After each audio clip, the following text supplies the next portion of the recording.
नमस्कार, आप देख रहे हैं एनएसडी टाइम। यहाँ खबरों का सिलसिला कभी रुकता नहीं। मैं शिवानी शाह हाजिर हूँ आपके सामने आज की इस खबर के साथ।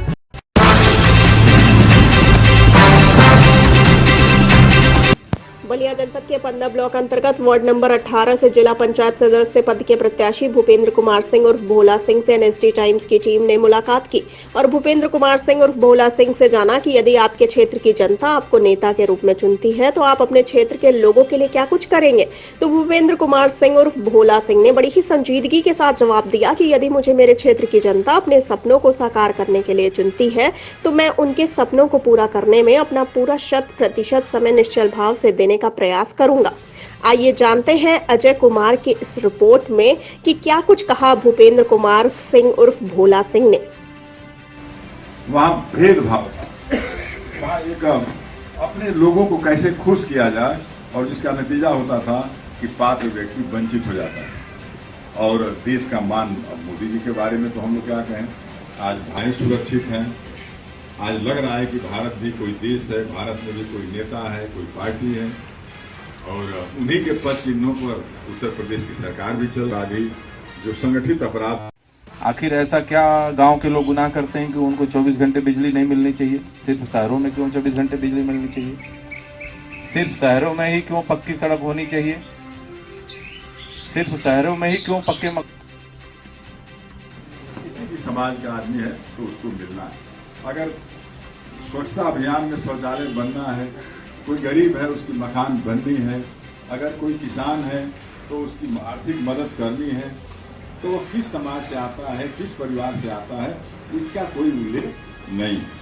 जबकि पिछली सरकारों में उनके काम करने का ढंग इससे कुछ अलग था। वहाँ भेदभाव था, वहाँ एक अपने लोगों को कैसे खुश किया जाए और जिसका नतीजा होता था कि पात्र व्यक्ति वंचित हो जाता है। और देश का मान, अब मोदी जी के बारे में तो हम लोग क्या कहें, आज भाई सुरक्षित हैं। आज लग रहा है कि भारत भी कोई देश है, भारत में भी कोई नेता है, कोई पार्टी है और उन्हीं के पद चिन्हों पर उत्तर प्रदेश की सरकार भी चल रही। जो संगठित अपराध है। नमस्कार, एनएसडी टाइम में स्वागत है। जैसा कि देख सकते हैं जिला पंचायतों का चुनाव जुलूस पर तमाम प्रत्याशी आजमाइश कर रही पहुंचे हैं। अब 18 नंबर वार्ड से जिला पंचायत सदस्य प्रत्याशी हैं जो कि उनसे मिलते हैं, देखते हैं किस तरह क्रम उनके क्षेत्रों में तैयारी चला जा रही है। सर, सर्वप्रथम आपका परिचय और अपने क्षेत्र के बारे में हम जानना चाहेंगे। मेरा नाम भूपेंद्र नाथ सिंह और भोला सिंह, वार्ड नंबर 18, विकास खंड 15, जनपद बलिया, ग्राम मुड़ेरा का मैं निवासी। सर, आप अपने क्षेत्र को किस नजर से देख रहे हैं? मैं अपने क्षेत्र को व्यापक दृष्टिकोण से देखता हूँ। पिछली बार मेरे क्षेत्र से मेरी पत्नी जिला पंचायत की मेंबर रही। हमने गांव के विकास के लिए गांव में संपर्क मार्ग, नाली का निर्माण और लोगों को जागरूक करने का एक प्रयास किया और निरंतर क्षेत्र के लोगों से मिलता जुलता रहा। आज यही कारण है कि चुनाव की गहमा-गहमी के माहौल में लोग इस बात को स्वीकार कर रहे हैं कि चाहे लॉकडाउन रहा हो, चाहे जब भी कोई परिस्थिति हो, कहीं मरना है, कहीं जीना है, कहीं आग लगी, कहीं विभिन्न प्रकार की जहां कठिनाइयां आई, वहां जनता से जा करके उनके बीच में तदात्म स्थापित कर उनके दुख पर मरहम पट्टी लगाने का मैंने एक प्रयास किया। तो सर, किस सोच किस उद्देश्य के साथ जिला पंचायत सदस्य बनने का मन है?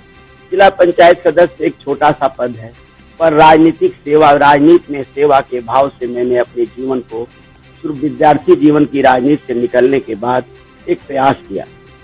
गांव में नाली का निर्माण हो, सड़क का निर्माण हो, संपर्क मार्गों से गांव जुटे, युवा पढ़ें, गरीब के चेहरे पर मुस्कान हो, मजलूम के हक को दिलाने के लिए संघर्षरत प्रयास मैंने करने का था।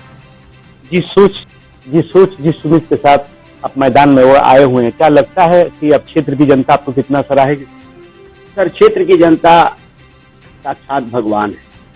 लोगों में इस बात की चर्चा है कि चाहे गर्मी हो, चाहे बरसात, चाहे जाड़ा हो, हमेशा एक सूचना पर भोला सिंह दौड़ करके आते। जात का बंधन नहीं मेरे, मैं अनुसूचित जात से लेकर के पिछड़े वर्ग के लोगों में काफी मुरीद रहा, लोगों के बीच जाने का काम किया। किसी के मरने में, किसी जीने में, किसी की शादी विवाह में और जब भी कोई समस्या उनके सामने आई है, चाहे तहसील की समस्या हो, चाहे थाने की समस्या हो, चाहे जिले की समस्या हो, उनके रोगों पर मरहम लगाकर उनको निजात दिलाने का एक सार्थक प्रयास करने का मैंने काम किया है। एक सामाजिक कार्यकर्ता भारतीय जनता पार्टी से मुझे उम्मीदवार बनाया है। भारतीय जनता पार्टी सबका साथ, सबका विकास, सबका सम्मान हमारे पार्टी का नारा है। और यही कारण है कि चाहे हमारी राष्ट्रीय योजनाएं उजाला गैस का हो, चाहे आयुष्मान कार्ड का हो, चाहे जितने लॉकडाउन के अंतर्गत खाद्यान्न को सुलभ कराने का प्रयास किया गया, किसान सम्मान योजना में सीधे खाते में पैसा पहुंचा। आज लोग जागरूकता को लोगों के स्तर में मोदी और योगी ने जो काम किया है उसका भी लाभ सबको भी मिला। पूर्व जितने प्रत्याशी आए हुए हैं सर, उनमें और आपने सभी तक आदि लोकतंत्र में चुनाव लड़ने का जितने प्रत्याशी मैदान में उनके प्रति मेरी शुभकामना, परंतु मतदाता जागरूक, मतदाता देखता है कि कौन हमारे दुख और सुख में, कौन गांव में जाकर के हम मिल पाता है और मरने जीने और मिलने का काम करता है। अगर जो समाज में सबसे ज्यादा उपस्थिति दर्ज कराया होगा सफलता उसे मिलेगी, ऐसा मेरा विश्वास है। और चुनाव लड़ने वाले अभ्यर्थी को शुभकामनाएं हैं, उन्हें एक सीख मिले, एक मिशन मिले, ताकि जनता के पास जाकर के राजनीति का आयाम मिले। इस सबक से उम्मीदवारों को और मेरे क्षेत्र में मुझे नहीं लगता कि मुझसे सर, क्षेत्र की जनता से कुछ अपील करना चाहेंगे? क्षेत्र की जनता से अपील करना चाहूँ कि मैं एक सेवक हूँ और आपके सुख दुख में सम्मिलित रहता हूँ। मैं जिला पंचायत में हमें समर्थन मिले, हमारा सहयोग मिले, हम क्षेत्र के विकास में जो अधूरे कार्य पड़े हैं उनको पूरा कर मैं पुनः एक बार कृतज्ञता जाहिर करते हुए जनता से अपील करूंगा। जिला पंचायत के लिए मेरा ये अंतिम चुनाव है। अन्य चुनाव लड़ने हैं, परंतु जिला पंचायत का ये मेरा अंतिम चुनाव है। मैं जो कहता हूँ वो करता हूँ, नौजवानों को प्रेरित करके लड़ाने का काम करता हूँ। मैं यह अंतिम चुनाव मेरा है, यही अपील करते हुए दाताओं से गुजारिश करता हूँ, मेरे सहयोग, मेरी सेवा, मेरे लोगों की मिल्लत में अगर थोड़ा भी दम है तो आप पुनः जिला पंचायत भारतीय जनता पार्टी भेजने का काम करें। नेशनल टाइम से बात करने के लिए बहुत बहुत धन्यवाद सर। बहुत बहुत धन्यवाद अजय जी, आप तो बहुत हमारे हैं। और ये बताऊं कि आप हमको देखते हैं हमेशा महापुरुषों की जन्मदिन मनाकर नौजवानों को एक संदेश देना चाहता हूँ। सीखने के चाहे स्वामी विवेकानंद की जयंती,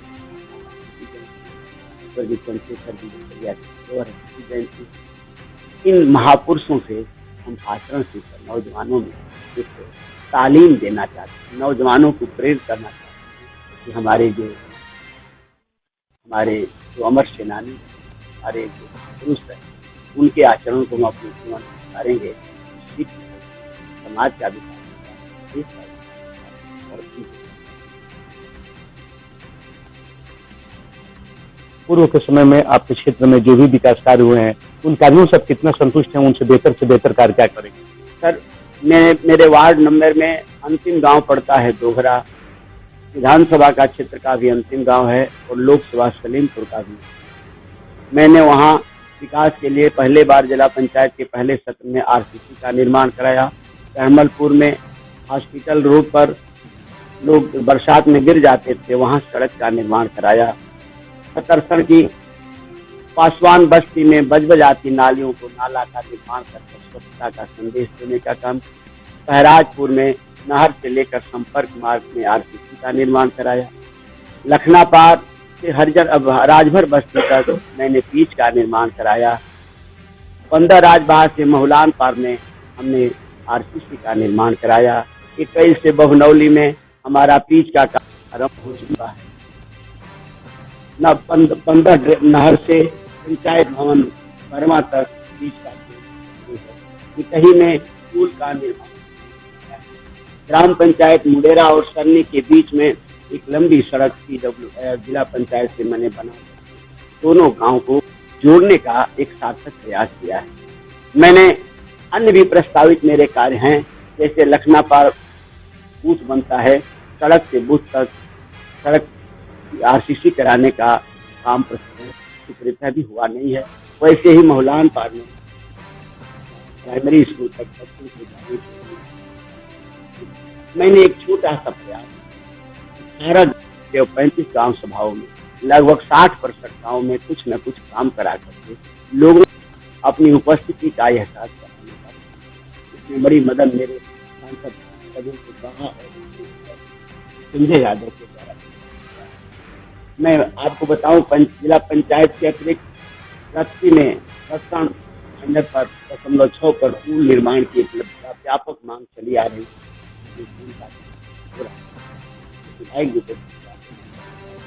और सांसद दोनों के प्रयास से वो पुल को बढ़ा के सामने बन तिलक भाटी की यादव बस्ती में तो संकरी पुल थी, ट्रैक्टर नहीं जाते थे। किसान को अपनी उपज को लाने के लिए 3 किलोमीटर की दूरी तय करके अपने खेतों में जाने का काम करता है। पूरा एक बार छोटे से प्रयास के बाद वहां पर ये पुल बन रही है, चुनाव के पहले बन रही है, इसलिए लोगों में मेरे प्रति आकर्षण है, लोगों में मेरे सेवा के भाव का एक समर्पण है और जनता जनार्दन भगवान जो है जिसके दरवाजे पर मैं अपनी झोली लेकर जाता रहता हूँ, मिलता रहता हूँ, महीने 2 महीने पर उनके दरवाजे पर उनका पानी पीता हूँ, उनका जलपान करता हूँ और उनसे सदा बना करके संपर्क बनाने का काम करता हूँ। यही कारण आज मेरा पूरी तरह। सर, अगर क्षेत्र की जनता अगर आशीर्वाद देती है तो आप ऐसा कौन से कार्य करेंगे जो अब तक कार्य लंबित पड़े हुए हैं? जैसे नेहरू बस्ती है, नेहरू नगर है, अनुसूचित जाति की बस्ती, सफाई का मकसद आज सफाई के अभियान के पहले से गाँव में लोगों में एक बड़ा समर्थन का मामला है। वहाँ पे लोगों की मांग है कि वहाँ पर एक बारात भवन बने, क्योंकि वहाँ की स्वच्छता, वहाँ का रहन सहन, मेरे पास निधि तो नहीं है, लेकिन मैं अपने माननीय विधायक से और अपने सांसद से प्रयास करता और नहीं बन पड़ा तो अपने भी संसाधनों से वहाँ के लोगों को एक मुकाम देने का मैं प्रयास करता। ऐसे भी अन्य गांव जो छूटे हुए हैं, जहाँ संपर्क मार्गों का अभाव है, वहाँ हम संपर्क मार्ग के गाँव को नालियाँ बहती हैं, गंदगी का आलम रहता है। मेरा सार्थक प्रयास होता है कि गाँव में नाली का निर्माण करा करके लोगों में जागरूकता का संदेश और एक सामाजिक कार्यकर्ता होने के नाते, जनता का के नाते मैं जनता के बीच में लोगों को रूबरू हो सकूं, यही किसी सेवा के राजनीति में विद्यार्थी जीवन से आज मैंने शिक्षा के विकास के लिए मेरे आदर्श स्वर्गीय चंद्रशेखर जी थे और हमारे पूर्व मंत्री राजधारी सिंह, जिनके साथ हम लोगों ने समय की प्रतिबद्धता और गांव और गली में से पदार्थ बनाकर संघर्ष के माध्यम से डिजिटल भारत में प्रवेश कर गए हैं, युवाओं के लिए क्या सोच रखते हैं आप? युवाओं में कौशल योजना के माध्यम से जागरूकता पैदा कर उनको स्वरोजगार उपलब्ध कराना, पढ़े और मेधावी छात्रों को प्रतियोगी परीक्षाओं में सफलता के लिए उन्हें अध्ययन करने के लिए उनको एक सार्थक पहल करके नौजवान जो अच्छी तालीम से निकले नौजवान हैं, जो IAS की तैयारी करते हैं, उनके साथ जोड़कर उनमें शिक्षा अध्ययन की भावना पैदा करना, कौशल योजना के माध्यम से स्वरोजगार उपलब्ध कराकर अपने पैरों पर स्वावलंबन, महात्मा गांधी के आदर्श स्वावलंबन के साथ देश के विकास में। वर्तमान सरकार के कार्य योजनाओं से कितना संतुष्ट? वर्तमान सरकार आज देखिए आपके सामने बड़ी इस महामारी है, आज सुरक्षा ही बचाव है। ऐसे माहौल में हमारे राष्ट्रीय नेता मोदी जी और प्रदेश के नेता योगी जी ने इस तरह से लोगों को सुरक्षा प्रदान की, जैसे लोगों को दिल जीतने का काम किया है, गरीबों को अनाज उपलब्ध करा करके उनको उनके उपज का किसानों को लाभ मूल्य दिलवा करके एक ऐसा प्रयास जो बहुत दिनों से सरकारें आती रही, नहीं मिला। आज ये काम करके हम जनता के बीच में अपनी उपस्थिति बनाए हुए आज जनता कहती है कि मोदी जी के और योगी जी के माध्यम से हमारे खातों में डायरेक्ट पैसा आता है, बिचौलियों से कोई नहीं होता है। 2022 तक सबको आवास देने की योजना है, अभी बाकी है। अधिकांश गांव में सीधे लाभार्थियों के खाते में पैसा दिया है। सम्मान निधि योजना के तहत किसानों के खाते में सीधे पैसा हुआ है। आज बिचौलियों को उसमें कमाने का अवसर नहीं मिला है। यही कारण है कि जनता बड़े भाव के साथ मोदी और योगी भारत बनाने में लगी। क्षेत्र में जितने प्रत्याशी मैदान इस कड़ी में बस इतना ही। ताजा तरीन खबरों के लिए बने रहिए एनएसडी टाइम्स के साथ। मुझे दीजिए इजाजत, नमस्कार। एनएसडी टाइम्स की खबरों से अप टू डेट रहने के लिए चैनल को सब्सक्राइब करें, लाइक करें, शेयर करें और कमेंट करें और साथ ही साथ बेल आइकन दबाना ना भूलें।